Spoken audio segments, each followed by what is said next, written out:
Hello everyone, good afternoon. कैसे हैं आप सभी? चलिए, welcome to CTET fast revision 2020। ये आपकी ईवीएस रिवीजन की क्लास है। इसमें आपके 15 क्वेश्चन है ओनली, तो ज़्यादा टाइम की नहीं होगी, बट पूरा देख लीजिएगा इसको, क्योंकि इसमें कुछ क्वेश्चन इंपॉर्टेंट क्वेश्चन है। तो प्लीज़ चलिए फिर स्टार्ट करते हैं अभी।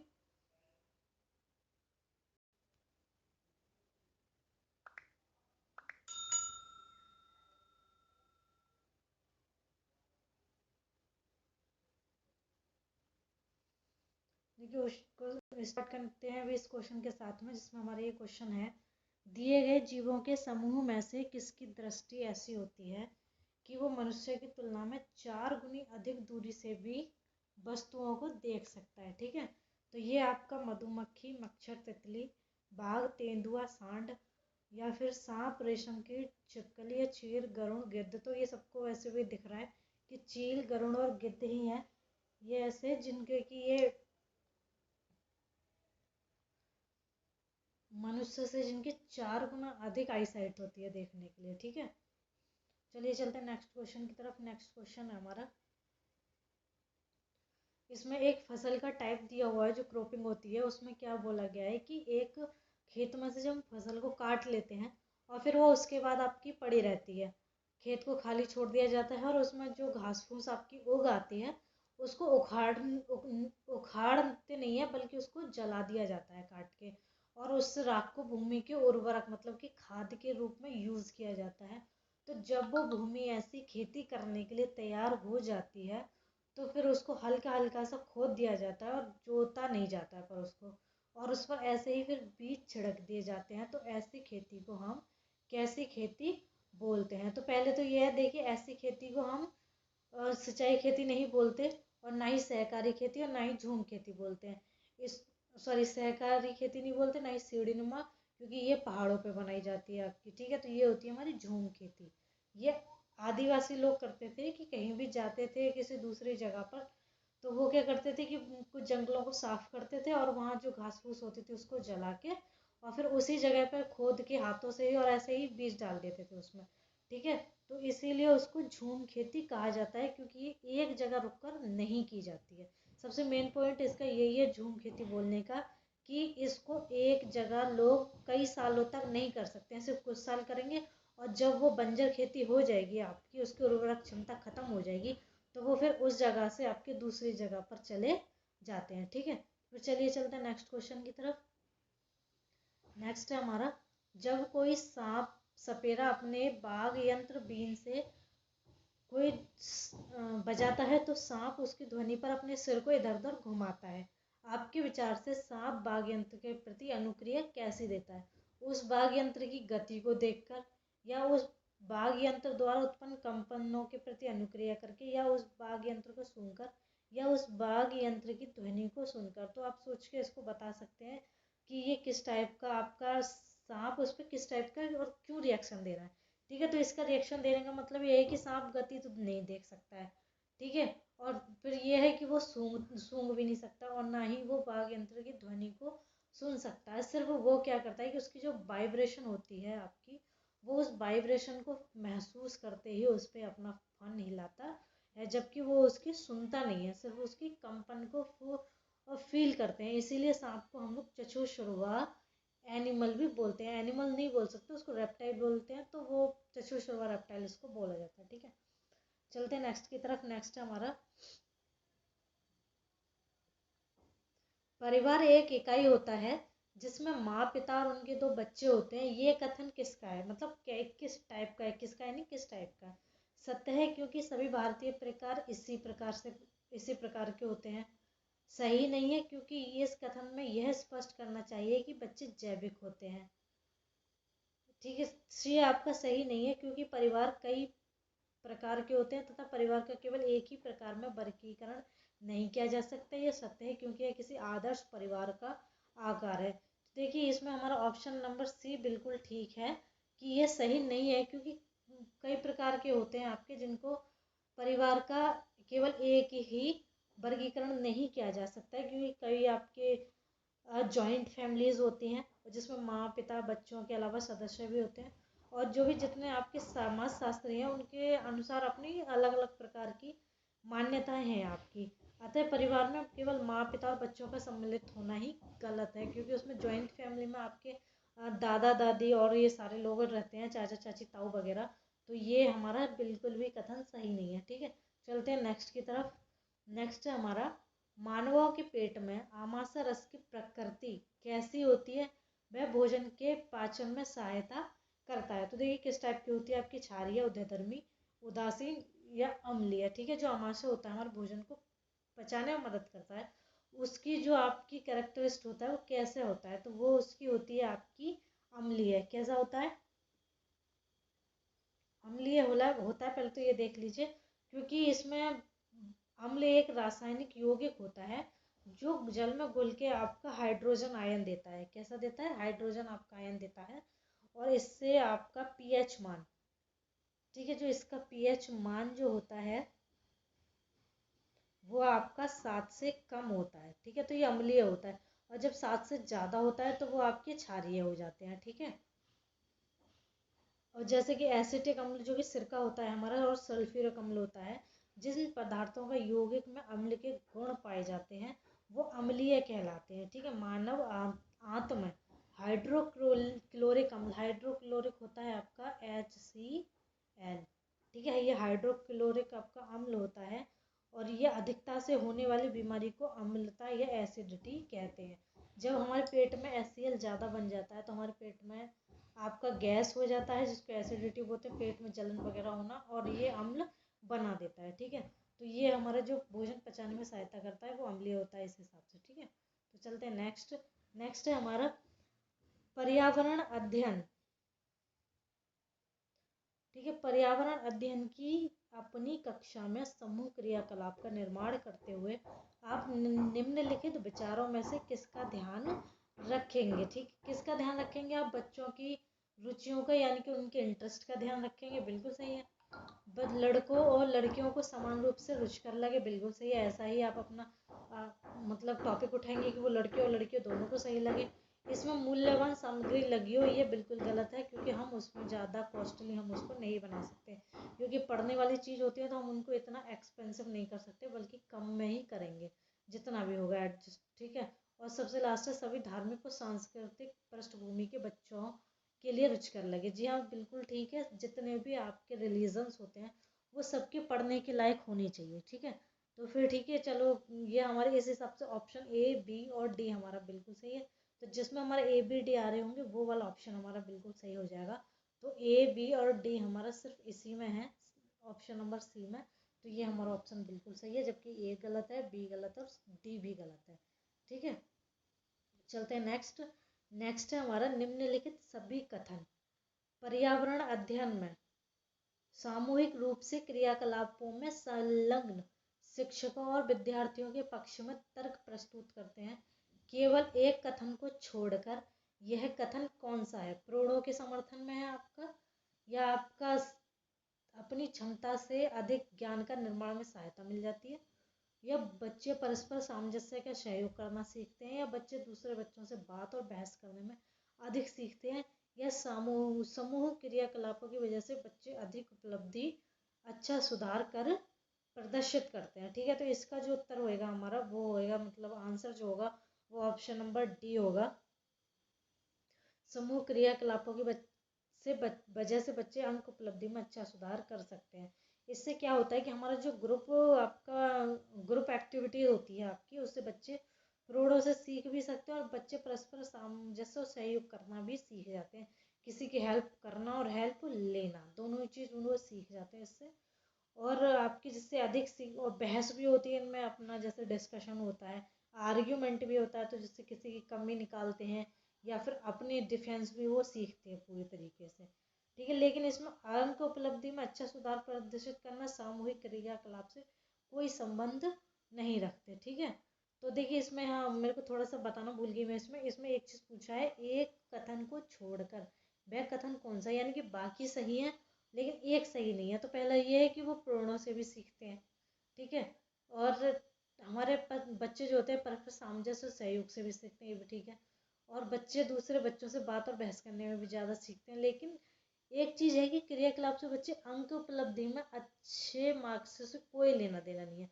वो अच्छा आपके टॉकेटिव बन सकते हैं, प्रैक्टिकली भी बन सकते हैं, लेकिन वो मार्क्स गेन करेंगे इसके बारे में कोई आपका ऐसा कुछ भी नहीं है, ठीक है।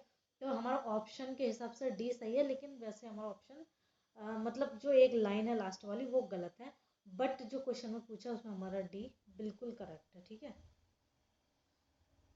चलते नेक्स्ट की तरफ। नेक्स्ट है हमारा समूह कार्य से पर्यावरण अध्ययन कर रहे बच्चे सामाजिक वैयक्तिक विशेषताओं के आकलन के लिए निम्नलिखित में से कौन सा उपकरण सर्वाधिक उपयुक्त आपका होता है। निर्धारण मापनीय, या होता है आपका दंत कार्य, या होता है आपका कागज पेंसिल परीक्षण, या होता है आपका मौखिक प्रश्न। तो इसमें हमारा ऑप्शन नंबर बी सही है आपका। वैसे तो अब कैसे सही है एक बार वो देख लीजिएगा आप, क्योंकि सामूहिक जो कार्य होता है पर्यावरण अध्ययन के जो बच्चे कर रहे हैं आपके, वो बच्चे सब दल में जो कार्य कर रहे हैं बच्चे स्वतंत्र वातावरण में आपका अध्ययन यानी कि स्टडी कर रहे हैं, और वो इस वक्त किसी भी दबाव में नहीं है, और ना ही वो कोई और उनके पास जो एक्सटर्नल कोई भी ऐसा फोर्स हो, ऐसा भी कुछ भी नहीं है उसमें। तो इस प्रकार के जो आपकी स्टडी होती है शिक्षार्थी अपने भावनाओं यानी कि अपने इमोशंस, अपने थॉट और अपने इमेजिनेशन से फ्रीडम से वो करता है और अपने एक्सप्रेशन को वो बिल्कुल शो कर सकता है आपको, जिससे उसके सामाजिक व्यक्तिक और विशेषताओं का आकलन आसानी से हो सकता है। तो हम इसलिए उसको दत्त कार्य कहते हैं। निर्धारण हम उसमें कुछ कर नहीं सकते, कागज पेंसिल बिल्कुल ज़रूरी नहीं है बाहर अगर कोई काम कर रहे हैं तो हम, और मौखिक प्रश्न भी कुछ नहीं है यानी कि दत्त कार्य, ठीक है। चलते हैं नेक्स्ट। नेक्स्ट है हमारा नीचे पौधों के बारे में बच्चों के कुछ सहजानुभूत विचार दिए गए हैं, जिनमें से कि कौन सा विचार आपका वैज्ञानिक दृष्टि से ठीक रहेगा। कि घास पौधा नहीं है, या कुछ सब्जियां फल होती हैं, या फिर आपका बीज किसी पौधे का हिस्सा नहीं होते, या गाजर और बंद गोभी पौधा नहीं है। पहले तो ये देखिए कि वैज्ञानिक दृष्टि से ठीक नहीं है, ये पूछा है आपसे, ठीक है। तो घास पौधा नहीं है, घास पौधा ही है। कुछ सब्जियां फल होती हैं, ये नहीं है क्योंकि सब्जियां सब्जियां ही और फल फल हैं अपने, ठीक है। और बीज किसी पौधे का हिस्सा नहीं है, ये आपका बिल्कुल सही है क्योंकि पौधे का हिस्सा ही होते हैं जो बीज होते हैं।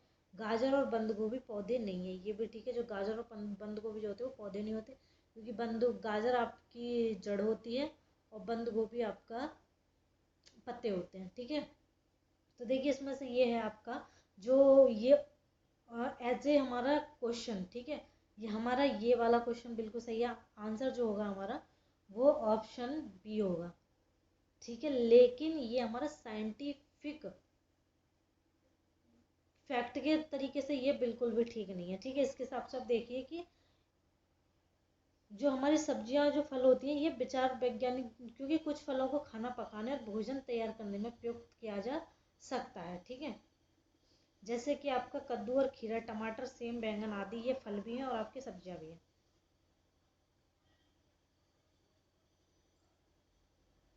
देखिए एक चीज़ और है आपकी एक्स्ट्रा नॉलेज की, फल एक आपका परिपक्व अंडाशय है आपका, जो अंडाशय के अंदर एक से अधिक बीजांड आपके होते हैं, ठीक है।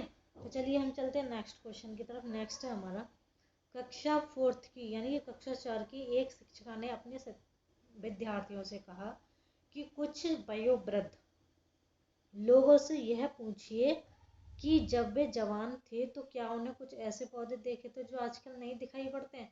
उपयुक्त प्रश्न के पूछे जाने पर निम्नलिखित में से किस कौशल के आकलन की संभावना नहीं है। तो देखिए इस टीचर ने कहा कि आपको अपने जो बड़े बुजुर्ग होते हैं आपके उनसे जाके पूछना है कि क्या उन्होंने कभी पहले ऐसे मतलब पेड़ पौधे देखे थे जो आज के टाइम में नहीं है। तो इसका जो आंसर है हमारा वो बैठेगा ए, ठीक है। प्रयोग, इसका प्रयोग से कोई लेना देना नहीं है क्योंकि वो जाके प्रश्न पूछेंगे और उसके बाद वो डिस्कशन करेंगे और उसके बाद वो अभिव्यक्ति देंगे यानी कि अपना एक्सपीरियंस शेयर करेंगे वो आपके साथ में, ठीक है। तो इसमें प्रश्न पूछना ये वाला बिल्कुल भी मतलब प्रयोग ये है ही नहीं, कुछ भी सिर्फ पूछना है, ठीक है। क्योंकि रियली में कुछ ऐसे पौधे थे जो कि अब नहीं है, और ऐसा हो सकता है कि जो अभी हैं वो हमारे फ्यूचर में ना हो, ठीक है, अगर उनकी केयर ना करी जाए।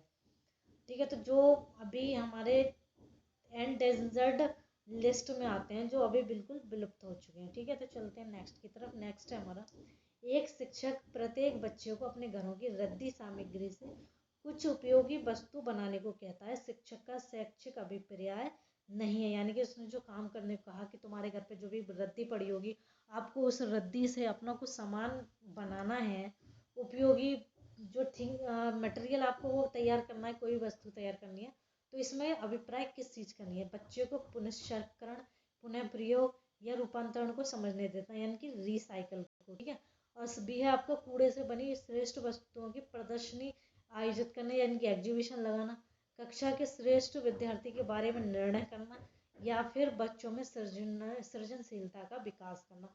तो पहले आप ये देख लीजिए कि हमारा जो ये ऑप्शन नंबर ए है बिल्कुल सही है, क्योंकि वो उनको रिसाइकल के बारे में करने के बारे में बता रहा है कि किसी भी चीज़ को कैसे दोबारा रिसाइकल किया जा सकता है, यानी कि उसका पुनः प्रयोग किया जा सकता है। ठीक है, और कूड़े से बनी श्रेष्ठ वस्तुओं की प्रदर्शनी आयोजित करना, बिल्कुल जब अच्छी चीज़ बनेंगी तो उनको एग्जीबिशन लगा के उनको मोटिवेट किया जा सकता है। ठीक है, और कक्षा के श्रेष्ठ विद्यार्थी के बारे में निर्णय करना, ये हमारा ऑप्शन इसका क्वेश्चन का बिल्कुल सही है, सी।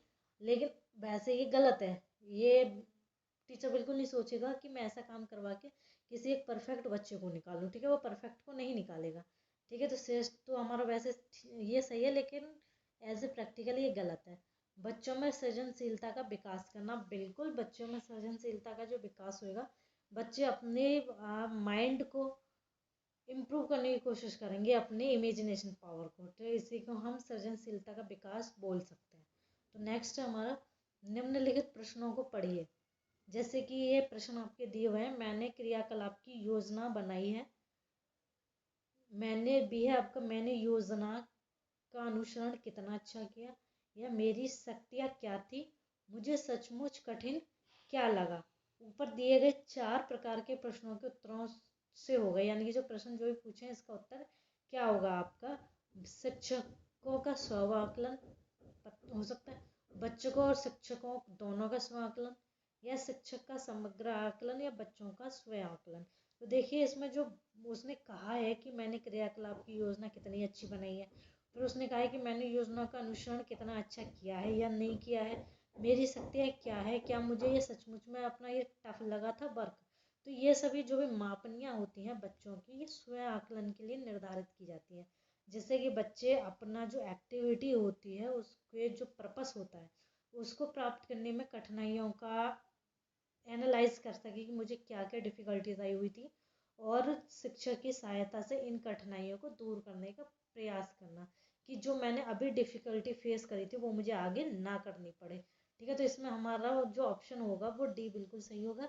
बच्चे का स्व आकलन की पहले वो करना सीखेगा और बाद में फिर नेक्स्ट टाइम वो गलत ना करके सही करेगा। ठीक है, चलते हैं नेक्स्ट क्वेश्चन। नेक्स्ट क्वेश्चन है हमारा, पर्यावरण की पाठ्य पुस्तक में प्रयुक्त भाषा, यानी कि जो पर्यावरण की अध्ययन की पाठ्य पुस्तक में जो भाषा होनी चाहिए वो कैसी होनी चाहिए। रूखी और बच्चे के द्वारा समझने में कठिन, बिल्कुल गलत। ऐसे नहीं हो जो बच्चे कठिन होंगे तो पढ़ेंगे कैसे। परिभाषाओं पर बल देते हुए औपचारिक बनाया जाना चाहिए, बिल्कुल गलत है, क्योंकि हम उनको ज़्यादा से औपचारिक नहीं बना सकते, परिभाषाओं को बल नहीं दे सकते। तकनीकी और औपचारिक होनी चाहिए, ये भी नहीं है, क्योंकि हम टेक्नोलॉजी ज़्यादा यूज़ नहीं करेंगे बच्चों के लिए, तो वो उनको ज़्यादा नॉलेज नहीं होता है तो हम उनको सिखा भी नहीं सकते। एंड डी है, बच्चे की दिन प्रतिदिन की भाषा से संबंधित होनी चाहिए। तो जी हाँ, बिल्कुल ठीक है ये चीज़ कि हमारा डी होना चाहिए, बच्चे की दिन प्रतिदिन, यानी कि जो उसकी मदर टंग होती है, यानी कि उसकी जो लोकल लैंग्वेज होती है वो उससे संबंधित होनी चाहिए, जिससे कि बच्चा बहुत जल्दी से सीखता है। ठीक है, चलते हैं हम नेक्स्ट की तरफ। नेक्स्ट है हमारा, एक शिक्षक अपने विद्यार्थियों को विभिन्न पशुओं के चित्र देता है और उन पशुओं पर रंग भरने को कहता है जो हमारे घरों में नहीं रहते। इस क्रियाकलाप का क्या उद्देश्य है आपका? सृजनात्मकता का विकास करना, या आपका अवलोकन का विकास करना, या वर्गीकरण कौशल का विकास करना, या डाटा संग्रह का आपका विकास करना। तो इसमें से हमारा कौन सा सही है और कौन सा गलत है हमारा, ये देखिए। आपका सृजनात्मकता का प्रश्न विकास करना बिल्कुल सही है, जब कोई भी नई चीज़ देंगे तो वो इससे कुछ सीखते ही हैं, तो हमारा ए बिल्कुल सही है। बी है अवलोकन का विकास करना, बिल्कुल ठीक है आपका। ये भी वर्गीकरण कौशल का विकास करना, ये भी ठीक है आपका। एंड डाटा संग्रह का विकास करना। ये गलत है कि किसी का हमें डाटा कलेक्ट करना है, ऐसा कुछ नहीं करना। सिर्फ उनको अपनी जो इमेजिनेशन है या जो कलर के बारे में सोचते हैं उनके बारे में बस भरना। ठीक है, तो फिर हमारा इस हिसाब से अगर डी हमारा नहीं है और ए बी सी बिल्कुल ठीक है, तो ऐसा कौन सा ऑप्शन है जिसमें ए बी सी है बट डी नहीं है, तो ये हमारा ऑप्शन नंबर डी है इसमें। ठीक है, तो नेक्स्ट है हमारा सॉरी अभी आज के लास्ट हो गए आपके क्वेश्चंस। ये 15 क्वेश्चन थे आपके, जो कि आपके फास्ट रिवीजन के सेशन अभी चल रहा है इसका। तो ये आपका एंड अच्छा लगा है तो इसको आगे शेयर कर दीजिएगा। But thank you so much for watching this video.